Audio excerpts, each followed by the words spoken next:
అమ్మ చాలామంది ఈ పంటలు, పళ్ళు, కూరగాయలు వీటిల మీద వ్యాపారాలు చేస్తూ ఉంటారు కదా! అయితే అలాంటి వాళ్ళు ఎప్పుడు నాటాలంటారు? పళ్ళు, పువ్వులు, కూరగాయలు రకరకాల వాటితో వ్యాపారం జరుగుతూనే ఉంటుంది. హ్మ్. అయితే మంచి దిగుబడి రావాలి. మంచి దిగుబడి వస్తే కదా వాళ్ళకి వ్యాపారం బాగా సాగేది. అవును. అందుకని మంచి సమయాన్ని ఎంచుకోవాలి. హుహు. అంటే పళ్ళ కోసం అని చెప్పేసి కానీ, పువ్వుల కోసం కానీ ఏదైనా సరే పంట అంటే అయినా సరే. దేనికి దానికి సెపరేట్‌గా టైం ఉంటుందంటారమ్మా? పువ్వులకి సెపరేటు, లేదంటే పళ్ళకి, కూరగాయలకి సెపరేట్ సమయాల్లో? అంటే పళ్ళకి ఒక సమయం, కూరగాయలకి ఒక సమయం, పువ్వులకి ఒక సమయం, ఆకుకూరలకి ఒక సమయం అలా ఉండదు. హ్మ్. ఇక్కడ ఏమిటంటే మనకి 3 రకాలుగా మనం విభజన చేయొచ్చు. హుహు. ఏమిటి అంటే మనకి భూమి లోపల పండేటువంటి పంటలు కొన్ని ఉంటాయి. వేరుశెనగ, అల్లం, ఉల్లి, వెల్లి, దుంపలు ఇలాంటివన్నీ కూడా మనకి భూమి లోపల పండేటువంటివి. హ్మ్. ఆ తర్వాత తీగలకి పండేటువంటివి వేరుగా ఉంటాయి. చిక్కుడు, బీర, కాకర, దోసకాయ, సొరకాయ, గుమ్మడికాయ హ్మ్. ఇలా తర్వాత పువ్వులు కూడా తీగలకి పూసేటువంటి పువ్వులు కూడా మనకి తీగతో వచ్చేటువంటి మళ్ళీ వేరే ఉంటుంది, మామూలుగా ఉండేటువంటిది వేరుగా ఉంటుంది. హ్మ్. అది తర్వాత తీగతో ఉండేటువంటి గులాబీ వేరుగా ఉంటుంది. ద్రాక్ష హ్మ్. ఇలా తీగలతో వచ్చేటువంటి వాటికి ఎలాంటి పళ్ళు, కూరగాయలు, పువ్వులు ఉన్నాయో అవన్నీ కూడా తీగలకు వచ్చేటువంటిది ఒక క్లాసిఫికేషన్. హుహు. ఆ తర్వాత మొక్కలకి చెట్ల మీద కొమ్మలకి కాసేటువంటివి, కొమ్మలకి పూసేటువంటివి. ఇప్పుడు మనకి వంకాయ ఉంది, హ్మ్. ములక్కాడ ఉంది, పనస ఉంది, మామిడి ఉంది, అరటి ఉంది. ఇలా మనం చెప్పుపోతే వరి, గోధుమ, జొన్న, హ్మ్. పెసర, కంది ఇలాంటివన్నీ కూడా మొక్కలు వచ్చి మొక్కలకి కొమ్మలకి అవి పుష్పించి ఆ తర్వాత మనకి ఫలాల్ని, పంటని, ధాన్యాన్ని ఇస్తూ ఉంటాయి. హుహు. అంటే 3 రకాలుగా క్లాసిఫికేషన్ మనకి పంట పండే విధానంలో. అవి పువ్వులు కావచ్చు, కూరగాయలు కావచ్చు, పంటలు కావచ్చు, ఇంకేమైనా కావచ్చు. ఒకటి భూమి లోపల పండేది, ఒకటి తీగలకి వచ్చేవి, ఒకటి కొమ్మల మీద వచ్చేవి. హ్మ్. అయితే వీటికి మనకి జ్యోతిష్యంలో కూడా 3 రకాలుగా నక్షత్రాల క్లాసిఫికేషన్ ఉంది. హుహు. అధోముఖ నక్షత్రాలు, తిర్యన్ముఖ నక్షత్రాలు, ఊర్ధ్వముఖ నక్షత్రాలు అని ఉంటాయి. హ్మ్. ఆయా నక్షత్రాలకు సంబంధించినప్పుడు దానికి సంబంధించినటువంటి పంటలు వేసుకోవాలి. హుహు. ఇప్పుడు అధోముఖ నక్షత్రం ఉందనుకోండి, ఆ అధోముఖ నక్షత్రాలు ఏంటంటే భూమి లోపల అంటే కిందికి చూస్తున్నటువంటిది అని అర్థం. అధోముఖం కిందికి చూస్తున్నటువంటిది. అలాంటి నక్షత్రాల్లో భూమి లోపల పండేటువంటి పంటలు ఏవి ఉన్నాయో హ్మ్. వాటికి మొక్కలు నాటడం కానీ విత్తడం కానీ, కొన్నిటికి విత్తనాలే పెడతాం, హ్మ్. అలాంటివి చేయాలి. తిర్యన్ముఖ నక్షత్రాలు, తిర్యన్ముఖ అంటే పక్కకు తిరిగి చూస్తున్నటువంటివి. హుహు. దానికి ఏమిటంటే తీగలకి పూసి తీగలు. కాసేటువంటివి ఏవేవి ఉన్నాయో హుహు. అవన్నీ కూడా ఆ నక్షత్రాల్లో మనం నాటుకోవాలి. హుహు. అంతేకాకుండా ఊర్ధ్వముఖ నక్షత్రాలు పైకి చూస్తున్నటువంటివి. హ్మ్. అంటే ఒక చెట్టు పైకి కొమ్మ పైకి ఎదుగుతూ కొమ్మలకి పువ్వులు ఫలాల్ని ఇస్తూ ఉంటుంది, హ్మ్. పంటని ఇస్తూ ఉంటుంది. అవన్నీ ఊర్ధ్వముఖ నక్షత్రాల్లో పెట్టుకోవాలి. హ్మ్. అంటే ఎంత అద్భుతంగా ఉంది మనకి, వాటికి వీటికి ఎంత జోడి ఉంది చూడండి. హ్మ్. మనం తెరచి చూస్తే లోతుల్లోకి వెడితే అన్ని శాస్త్రాలు చెప్పేటువంటి విషయం ఒకటే అని కనిపిస్తూ ఉంటుంది. హ్మ్. అయితే అమ్మ ఈ ఊర్ధ్వముఖ నక్షత్రాలు అన్నారు కదా! మరి ఆ నక్షత్రాలు ఏంటో తెలియజేస్తారా? అలాగే తప్పకుండా మీరందరూ కూడా రాసుకోవచ్చు. అమ్మ చాలామంది సంతానం కావాలి అంటే గర్భరక్షాంబిక మంత్రం చదువుతారు. సంతాన గోపాలస్వామి మంత్రం చదువుకుంటూ ఉంటారు. అలాగే ఏకాదశి వ్రతం చేస్తూ ఉంటారు. అయితే అసలు సంతానం కలగకపోవడానికి జాతకపరంగా ఎలాంటి దోషాలు ఉంటాయి? అంటే వాళ్ళ గ్రహస్థితి ఏ విధంగా ఉంటుందంటారమ్మ కలగకపోవడానికి? వారి వారి జాతకాన్ని పరిశీలిస్తే తెలుస్తుంది.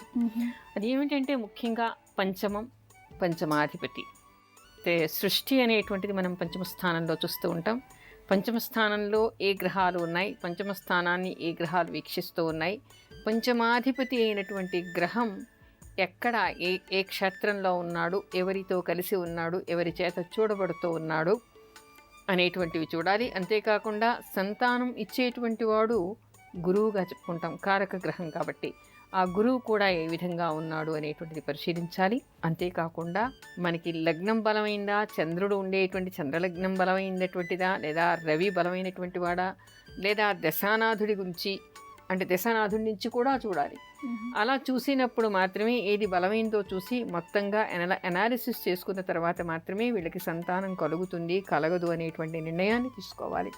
కలగకపోవడానికి మీరు కారణాలు అడిగారు. అంటే ఏ స్థానం చూడాలని మాత్రమే నేను చెప్పాను. సంతానం అనేటువంటిది ఇక్కడ మనకి కన్యారాశి అనేటువంటిది వీళ్ళకి పంచమ స్థానమై అక్కడ పంచమంలో శని బుధులు పాపగ్రహాలు ఉన్నప్పుడు సంతానం కలగటం అనేటువంటిది కొంచెం ఇబ్బందికరంగా ఉంటూ ఉంటుంది. అంతేకాకుండా పంచమాధిపతి అస్తంగతుడైన పాపగ్రహాలతో కలిసి ఉన్న తర్వాత బీజస్ఫుటం బీజక్షేత్రం అనేటువంటిది స్త్రీ పురుషులకి కూడా చూస్తూ ఉంటాము. అలాంటివి ఉన్నప్పుడు కూడా అవి చూసినప్పుడు అక్కడ కూడా లోపాలు ఏమిటి అనేటువంటిది తెలుస్తూ ఉంటుంది. ఆ విధంగా అంటే సంతానాధిపతి సంతాన స్థానాధిపతి అనేటువంటి వాడు ఎంత బలంగా ఉన్నాడు, ఎవరితో ఉన్నాడు అనే దాని మీద నిర్ణయించి అప్పుడు ఆ దశలు అంతర్దశలు ఏం నడుస్తున్నాయో చూసి దాన్ని బట్టి వీళ్ళకి సంతానం కలగకపోవటానికి కారణాలు ఏమిటి అనేది తెలుస్తుంది. అయితే అమ్మ, జాతక పరంగా చూడాలంటే సూక్ష్మ పరిశీలనకు ఇంకా ఎలాంటి పరిశీలన చేయాలంటారు? అదే నేను ఇందాక చెప్తూ ఉన్నాను కదా, ఒక్క రాశి నుంచే కాకుండా అంటే రాశి చక్రంలో కేవలం లగ్నం నుంచి పంచమ స్థానాన్ని చూడడం కాకుండా రాశి చక్రంలోనే లగ్నం నుంచి చంద్రుడి నుంచి రవి నుంచి దశానాథుడి నుంచి చూడడమే కాకుండా అనుభవానికి నవాంశ చూడాలి. ప్రత్యేకంగా పిల్లల కోసం చూడాలంటే సప్తాంశ కూడా చూడాలి.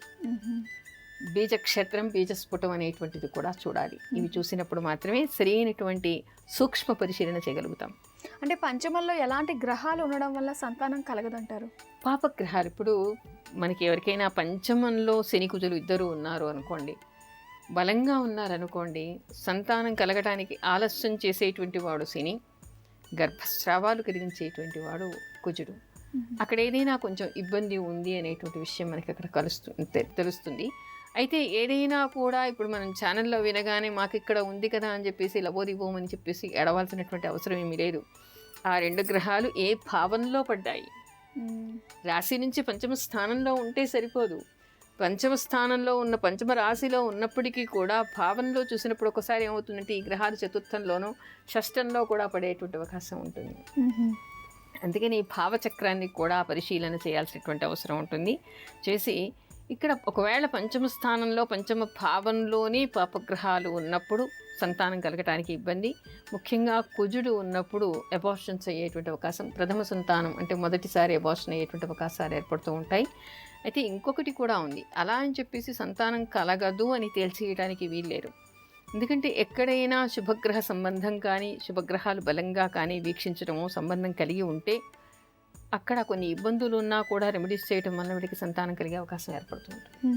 అయితే ఏ గ్రహాల వల్ల ఎక్కువగా అబార్షన్స్ అవుతూ ఉంటాయంటారమ్మా? ముఖ్యంగా కుజుడి వల్ల ఎక్కువగా అబార్షన్స్ అయ్యేటువంటి అవకాశం ఏర్పడుతుంది. అంతేకాకుండా ఎక్కడైనా బ్లాకేజ్, ఫెలోపియన్ ట్యూబ్స్లో బ్లాకేజ్ ఉండటం కానీ, ఆలస్య సంతానం కానీ, ఇంకా వీళ్ళకి అనేక రకాల ఇబ్బందులు, ఆటంకాలు అనేటువంటివి మాత్రం మనకి శని వల్ల కలుగుతూ ఉంటాయి. అయితే పాపగ్రహాలన్నీ కూడా అంతే సమంగా ఫలితాలను ఇస్తూ ఉంటాయి. రాహు ఉన్నా, కేతు ఉన్నా, పాపగ్రహాలు ఇవి ఉన్నా కూడా కొంత ఇబ్బంది కలిగిస్తూ ఉంటాయి. అయితే ఈ రోజుల్లో చాలా మందికి చాలా సమస్యలు ఉంటాయి, అండకోశంలో చాలా సమస్యలు ఉంటున్నాయి కదమ్మా ప్రతి ఒక్కరికి. మరి ఏ గ్రహాల వల్ల ఇలా జరుగుతుందంటారు?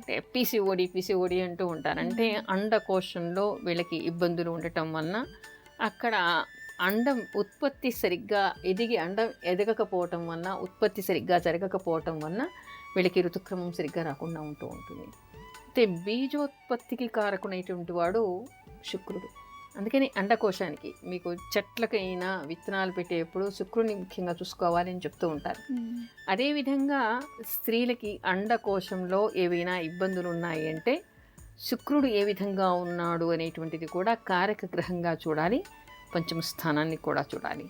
అలా ఉన్నప్పుడు వాటికి ఏమైనా ఇబ్బందులు ఉన్నాయా, అండ అభివృద్ధి బాగా జరుగుతుందా లేదా, అదే కాకుండా విడుదల సరిగ్గా అవుతుందా లేదా, అక్కడ ఏమైనా ఇబ్బందులు ఉన్నాయా అనేటువంటి విషయం తెలుస్తుంది. అమ్మ, ఇప్పుడైతే రవికిరణ్ అనే కాలర్ లైన్లో ఉన్నారు, వారితో మాట్లాడదాం. హలో నమస్కారం అండి. నమస్కారం అండి మేడం. రవికిరణ్ పేరు మీద రిజిస్టర్ చేసుకున్నారు కదా? అవునండి. ఒకసారి బర్త్ డీటెయిల్స్ కన్ఫర్మ్ చేసుకుందామండి.